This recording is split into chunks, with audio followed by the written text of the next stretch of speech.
কিছু মানুষ বড়ই বিচিত্র হন, এমনভাবে জীবনযাপন করেন যেন তাদের কোনোদিন মৃত্যুই হবে না। নিজেদের অহংকারের বশে একটা কথা ভুলে যান, যে যতই তারা নিঃশ্বাস নিচ্ছেন, যতই তারা জীবনযাপন করছেন, ততই তারা মৃত্যুর দিকে এগিয়ে চলেছেন। কারণ আমাদের এই জীবন তার নিঃশ্বাসের ওপর নির্ভরশীল। নিঃশ্বাস চলছে মানে জীবন চলছে। নিঃশ্বাস যদি থেমে যায় তাহলে জীবনও থেমে যাবে। আমাদের জীবনের প্রদীপ যে কোনো মুহূর্তে নিভে যেতে পারে, আর কত সময় বাকি রয়েছে সেই বিষয়ে আমাদের কোনো ধারণাই নেই। তাই যে মুহূর্ত আমরা এখন যাপন করছি সেটার সদ্ব্যবহার করে নেওয়া যাক, কোনো শুভ কর্ম করে নেওয়া যাক, এমন কোনো কর্ম যার দ্বারা আমাদের ব্যক্তিত্বতে এমন এক চমক আসে যে আমাদের মৃত্যুর পরেও এই সংসার আমাদের চিরস্মরণীয় করে।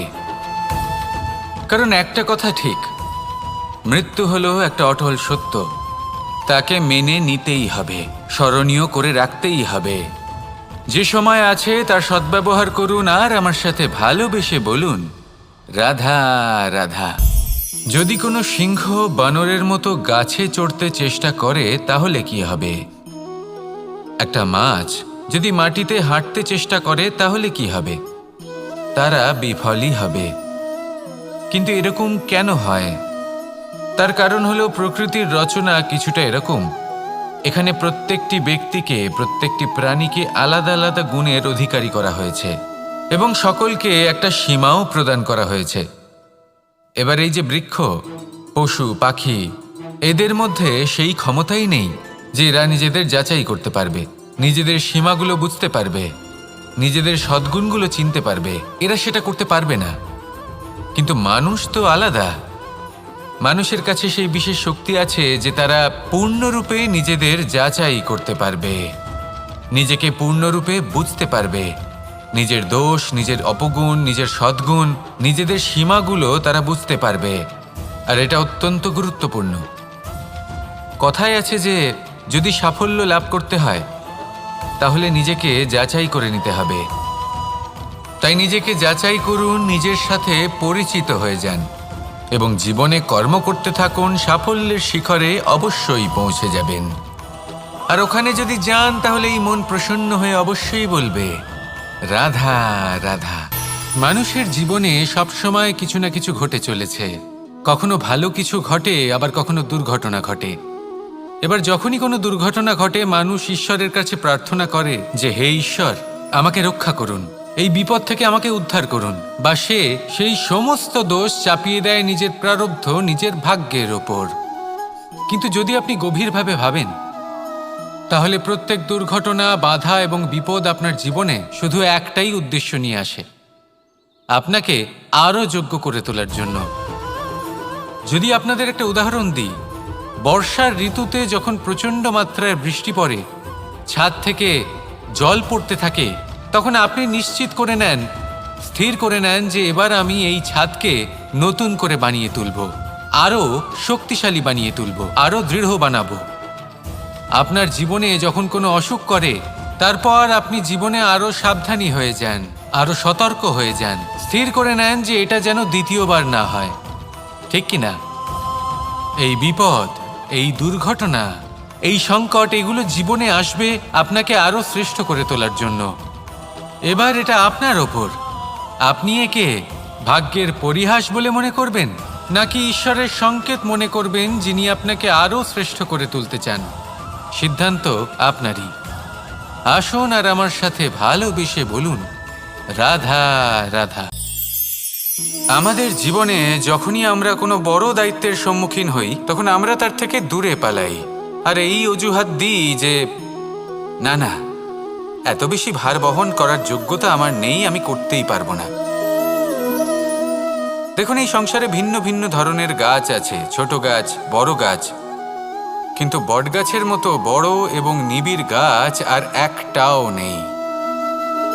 সে নিঃস্বার্থভাবে এই সংসারকে সেবা করে যায়, ছায়া প্রদান করে, শীতলতা প্রদান করে। আর যখন এমন সময় আসে যখন তার ওপর বোঝা অত্যন্ত বেড়ে যায়, সে কিন্তু কোনোভাবেই ভেঙে পড়ে না। তখন সে নিজের নিঃস্বার্থ কর্মের ফল লাভ করে, সেই নিঃস্বার্থ কর্ম যা সে করেছে। তার দেহ থেকে ছোট ছোট ঝুড়ি বার হয় এবং তা কাণ্ডের আকার ধারণ করে।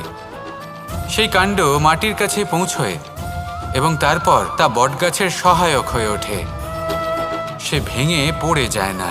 এইভাবে আপনিও জীবনে নিঃস্বার্থভাবে সবার সেবা করুন, ভালোবাসুন, সবাইকে সাহায্য করুন। যেদিন আপনার ওপর বোঝা অত্যন্ত বেড়ে যাবে, সেদিন এই সব মানুষ আপনাকে সাহায্য করার জন্য আসবেন, আপনার শক্তি হয়ে উঠবেন, আর আপনি বটগাছের মতোই মহান এবং বিশাল হয়ে উঠবেন। আসুন আর আমার সাথে ভালোবেসে বলুন, রাধা রাধা।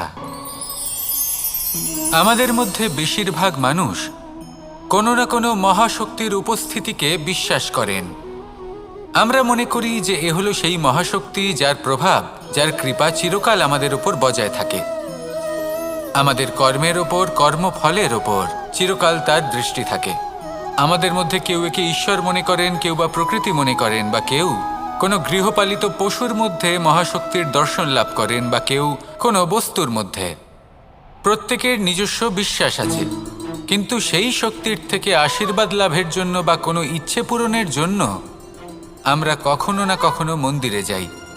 এই মন্দির শব্দের সূত্রপাত কিভাবে, আগে সেটা বুঝে নেওয়া যাক। মন্দির এই শব্দের আরম্ভ হলো মনের দ্বারা, কিন্তু বেশিরভাগ মানুষ যখনই মন্দিরে যান কোনো ইচ্ছে পূরণের জন্য বা ইচ্ছে পূরণ হওয়ার পরে ধন্যবাদ দেওয়ার জন্য, তখন তিনি শুধুমাত্র শারীরিকভাবে সেখানে উপস্থিত থাকেন। তার মন তো সাংসারিক কাজের মধ্যেই ঘোরাফেরা করতে থাকে, তাই না? তাহলে বলুন, এর অর্থ কি? যদি আপনি মন্দিরে নিজের মনকেই না নিয়ে যান, তাহলে তার কি লাভ হবে? মন্দিরে গিয়ে নিজের মনকে ঈশ্বরের চরণে পূর্ণরূপে সমর্পণ করুন। নিজের মন থেকে ঈশ্বরের আরাধনা করুন, আর এই মন থেকেই বলুন, রাধা রাধা। পাণ্ডবরা বন থেকে এসেছিলেন। ওনাদের কাছে না কোনো ধন ছিল, না কোনো সম্পদ, না বিদ্যা। নিজের পরিশ্রমের দ্বারা ওনারা বিদ্যা অর্জন করেছিলেন, আর তার দ্বারাই সম্পদ অর্জন করলেন আর ধনও অর্জন করলেন। এই পাণ্ডব ছিলেন অত্যন্ত কুশল এবং শক্তিশালী। যুধিষ্ঠির নিজের পরিশ্রম দ্বারা এমন জ্ঞান অর্জন করেছিলেন যে এই সংসার ওনাকে ধর্মরাজ যুধিষ্ঠির অভিহিত করেছিল। দেখতে গেলে পাণ্ডবদের কাছে সবকিছুই ছিল, কিন্তু যখন বিষয় এলো আরও ধন লাভ করার, তখন যুধিষ্ঠির, যিনি পাণ্ডবদের মধ্যে জ্যেষ্ঠ, তিনি সকল পাণ্ডবদের সাথে দ্যুতক্রীড়ায় অংশগ্রহণ করে ফেললেন। এর ফলে না শুধু ধনলক্ষ্মী, ধর্মলক্ষ্মী, বিবেক লক্ষ্মীকেও হারালেন, আর শুধু তাই নয়, নিজের গৃহলক্ষ্মী দ্রৌপদীকেও হারিয়ে ফেললেন। এর কারণ কি? ভুলে গেলেন খুব সহজ একটা কথা, এই সংসারে সম্মান এবং সাফল্য দুটোই পরিশ্রমের দ্বারা লাভ করতে হয়, কিন্তু দ্যুতক্রীড়ার এই খেলা আমাদের ভাগ্যের উপর নির্ভরশীল। এই সংসারে দুটি পথ রয়েছে। একটা পথ যেখানে কর্ম এবং পরিশ্রমের দ্বারা আপনি নিজের পথ নিজেই রচনা করতে পারবেন, আর দ্বিতীয় পথ হলো যেখানে এই ভাগ্য এক মুহূর্তে আপনাকে শিখরেও পৌঁছে দিতে পারে, আবার ধূলিসাৎ করে দিতে পারে। আপনি কোন পথ বাছবেন, সেই চয়ন আপনারই। আসুন আর আমার সাথে ভালোবেসে বলুন, রাধা রাধা। একদিকে হলো আঙুর আর অন্যদিকে কিশমিশ। দেখতে গেলে এই দুটোই সবারই খুব প্রিয়, শিশু হোক, যুবক হোক, বা কোনো বৃদ্ধ ব্যক্তিই হোক না কেন। আর দেখতে গেলে এই কিশমিশ, এটা আঙুর থেকেই আসে, তারই অন্য একটি রূপ। কিন্তু কখনো হাটে যান আর গিয়ে জিজ্ঞেস করুন যে এই কিশমিশ আর আঙুর, এই দুইয়ের মধ্যে অধিক মূল্য কার? আপনিও নিশ্চয়ই জানবেন যে কিশমিশের মূল্য আঙুরের থেকে অনেক গুণ বেশি। এবার এরকম কেন হয়? এর পেছনে কি কারণ থাকতে পারে? একদিকে হলো সেই আঙুর যা টাটকা অবস্থায় গাছ থেকে পেড়ে খাওয়া যায়, আর অন্যদিকে হলো কিশমিশ যাকে মাসের পর মাস রোদে ফেলে রাখা হয়। একদিকে আঙুর যা কিনা অত্যন্ত রসালো, আর কিশমিশে কোনো রসই নেই। একটি হলো অত্যন্ত কোমল এবং সুন্দর, অন্যটি অমসৃণ এবং তাতে বিন্দুমাত্র সৌন্দর্য নেই, তাও তার মূল্য বেশি। এইসব কেন হয়? এই কারণেই হয় কারণ সেই আঙুর অনেক মাস পর্যন্ত রোদ সহ্য করে থাকে, কষ্ট সহ্য করে থাকে, তবেই সেই আঙুর কিশমিশে পরিণত হয়। এবার জীবনের কড়া রোদ যাকে সহ্য করতে হয়, তার সাথেও এটাই হয়ে থাকে। তারও মূল্য আপনা থেকেই বৃদ্ধি পায়। আপনার জীবনে আপনার গুণ, আপনার প্রতিভা, তা অত্যন্ত গুরুত্বপূর্ণ। কিন্তু যখন আপনি অভিজ্ঞতা লাভ করেন, তখনই সেই অভিজ্ঞতা আপনার গুণ এবং প্রতিভাকে আরও অনেক বেশি শ্রেষ্ঠ করে তোলে। তাই জীবনের কঠোর রোদের মধ্যেও দাঁড়িয়ে থাকাটা শিখে নিন, সাহসের সাথে কঠিন পরিস্থিতির সম্মুখীন হওয়াটা শিখে নিন। ঠিক এইভাবেই অভিজ্ঞতা লাভ করতে হয়, আর এই অভিজ্ঞতা আপনার মূল্য বৃদ্ধি করতেই থাকবে, করতেই থাকবে। আর তখন এই মন প্রসন্ন হয়ে বলবে, রাধা রাধা। বাল্যকালে যখন আমি মাখন খেতাম, তখন যশোদা মায়ের আমার মাখন খাওয়া নিয়ে কোনো সমস্যা ছিল না। কিন্তু যখন আমি মাখন খেতাম, মাখন চুরি করতাম, তখন যেই প্রকারে বাড়ির পরিচ্ছন্নতা আমি নষ্ট করতাম, তা নিয়ে অবশ্যই যশোদা মায়ের আপত্তি ছিল। আর হবে নাই বা কেন? কথায় আছে যে যদি আমাদের ঘর পরিচ্ছন্ন থাকে, সেখানে লক্ষ্মী বসবাস করে থাকেন, তবেই সেই বাড়িতে সন্তোষ ভাব থাকবে।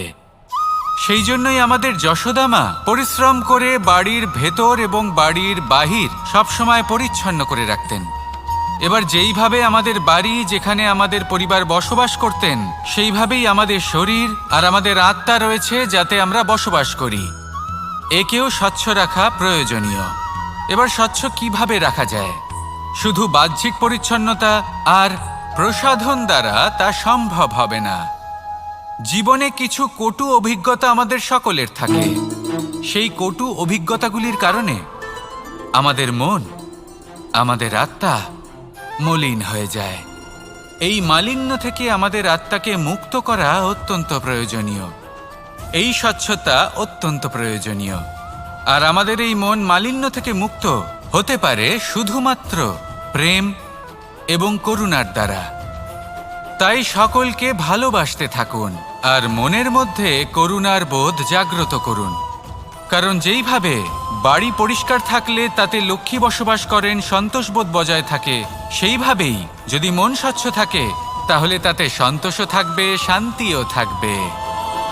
তাহলে ভালোবাসতে থাকুন, মনের মধ্যে করুণাবোধ জাগ্রত করুন, আর আমার সাথে ভালোবেসে বলুন, রাধা রাধা। অনেকদিন আগে একটা ব্যক্তি ছিল। নদীর ধারে তার একটা ক্ষেত ছিল, খুব সুন্দর একটা ক্ষেত। পরিশ্রম করে সেখানে সে ফসল উৎপাদন করলো। একদিন বন্যা হলো আর সমস্ত ফসল বয়ে নিয়ে গেল। প্রতি বছর বন্যা হতো আর বারবার ওর ফসল বয়ে নিয়ে যেত। সে ব্যক্তি খুব দুঃখী হয়ে পড়ল। সে ভাবল, কেন বারবার আমার সাথে এরকম হয়? তখন একজন ওকে বোঝালো যে প্রতি বছর যখন এই বন্যা আসে, তখন সে তোমার ক্ষেত উর্বর মৃত্তিকা দ্বারা পুষ্ট করে তোলে। তখন সেই ব্যক্তি বুঝতে পারল যে প্রকৃতি ওকে কত বড় একটা উপহার দিয়েছে। প্রতি বছর বন্যা শেষ হওয়ার পরে সে ফসল উৎপাদন করত এবং তাতে 10 গুণ বেশি ফসল হতো। এই সংসারে যতক্ষণ না বৃষ্টির ফোঁটা মাটিতে পড়ছে, ফসল কিভাবে উৎপন্ন হবে? যতক্ষণ না এই সোনা তীব্র আগুনে উত্তপ্ত হচ্ছে, ততক্ষণ সে কুন্দন কি করে হয়ে উঠবে? সেইভাবেই যতক্ষণ না আপনি সমস্যার সম্মুখীন হচ্ছেন, জীবনে সামনে এগোবেন কিভাবে? তাই বিপদ হোক বা সমস্যা, তার সম্মুখীন হন, আর তাও ইতিবাচক মনোভাব নিয়ে। দেখবেন অবশেষে আপনি বিকাশের পথে অগ্রসর হয়েছেন। আসুন আমার সাথে ভালোবেসে বলুন, রাধা রাধা। মোহ আপনার অন্তরের আরও একটা শত্রু। এবার মানুষ প্রেম আর মোহের মধ্যে পার্থক্য বুঝতে পারে না। কিছু মানুষ ভাবে যে মোহর মধ্যে খারাপ কি আছে? যদি কোনো মানুষের তার বাবা মার প্রতি, তার সন্তানের প্রতি মোহ থাকে, তবে খারাপ কি আছে? খারাপ আছে। আর সেটা তাদের জন্য খারাপ হতে পারে যাদের প্রতি আপনার এই মোহ আছে। এবার মোহ আর প্রেমের মধ্যে পার্থক্য আপনাকে বোঝাচ্ছি। মোহ শুধুমাত্র পেতে চায়, সেখানে প্রেম শুধুমাত্র দিতে শেখায়। এই দুই পরিস্থিতিতেই আপনার হাত প্রসারিত থাকে। মোহের ক্ষেত্রে কোনো বস্তু বা কোনো ব্যক্তিকে লাভ করার জন্য, আর প্রেমে শুধুই প্রদান করার জন্য। মোহর বশে আপনার পায়ে বাঁধন পড়ে যেতে পারে। যদি মাতা পিতার তার সন্তানের প্রতি মোহ থাকে, তাহলে তারা তাদের সন্তানকে কখনো দুঃখে, চিন্তায়, যন্ত্রণায় দেখতেই পারবে না। সেই জন্য তারা সন্তানকে বেঁধে রাখতে চান একটা সুরক্ষিত ক্ষেত্রে, যেখান থেকে না তারা সংসারকে দেখতে পায়, না পরখ করতে পারে, না কিছু শিখতে পারে, না বিকট পরিস্থিতির সম্মুখীন হতে পারে। ঠিক যে কারণে তারা দুর্বল হয়ে পড়ে, অজ্ঞানী হয়ে ওঠে। তাদের বিকাশ সেখানেই স্তব্ধ হয়ে যায়, আর সেখানে প্রেম শুধুমাত্র বিকাশের পথে নিয়ে যায়। মা বাবা যদি সন্তানকে ভালোবাসেন, তাহলে তাকে ছেড়ে দেন যে যাও সংসারকে দেখো, পরখ করো আর শেখো। কিভাবে এর সাথে লড়াই করতে হবে সেটা নিজে শেখো। নিজের শক্তি নিজেই বাড়িয়ে তোলো, নিজের পথ চয়ন করো। সেই জন্য এই মোহর শিকল ভেঙে ফেলুন আর প্রেমকে আপন করে নিন। আর এই প্রেম দ্বারাই বলুন, রাধা রাধা। এই হলো বটগাছের একটা বীজ।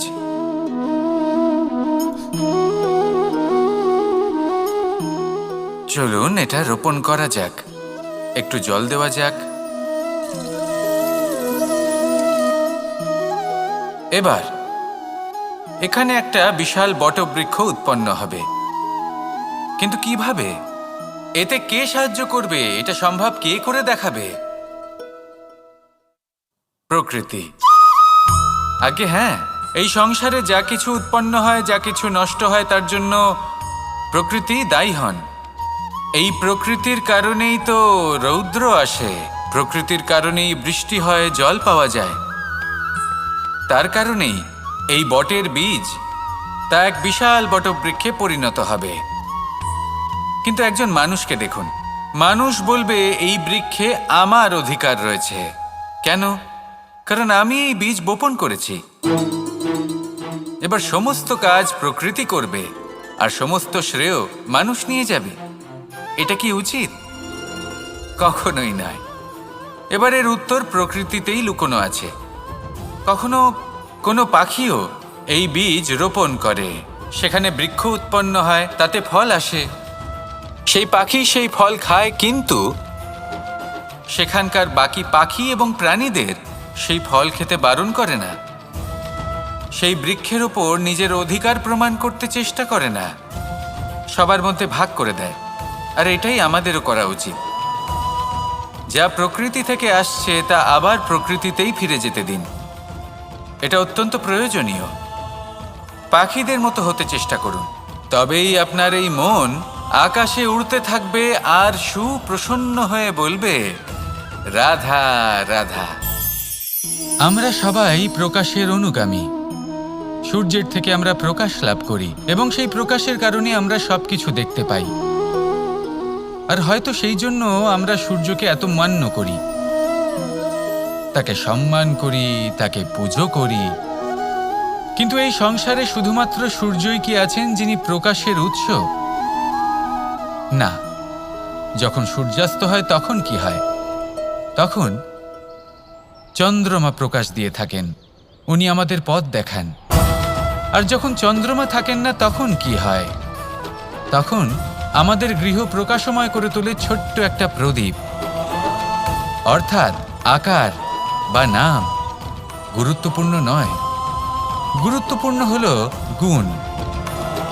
আপনিও এই গুণগুলি আপন করুন।